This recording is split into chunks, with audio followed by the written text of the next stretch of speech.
an educational center that thinks about identity. Our job is to help, to educate, to inform, and to make it possible for people to figure out how to be global citizens and have conversations that matter in their lives. We're in a unique historic period where we're really divided across the aisle more than we ever have been before. Kind of seems like it's very difficult to engage with one another on just a human level and to be able to talk to one another and listen and learn from each other. People are often nervous and afraid to figure out, how do I talk about racism or sexism? How do I talk to my neighbor? How do I talk to my family? It's really important to be here because this event that's going to happen throughout the whole week of April is going to be able to give us tools to be able to do that.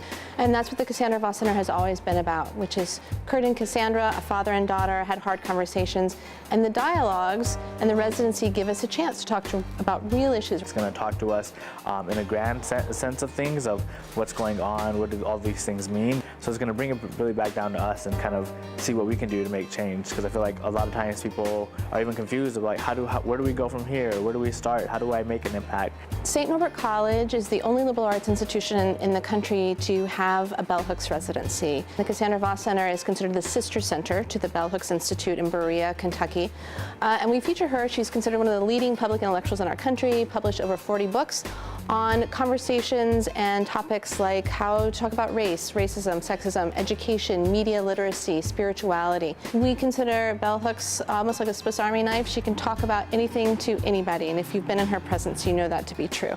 This particular Bell Hooks residency in our 4th year has been featured through the Year of Masculinity. We have a lineup of great speakers, both who are have done a lot of work in their fields and ones who are up and coming and kind of making an impact where they are right now. We have Dr. Harry Broad, who was here last year. So if I say, okay, now I'm going to talk about gender, and what you hear is, oh, I'm going to talk about women, that's not the voice of feminism.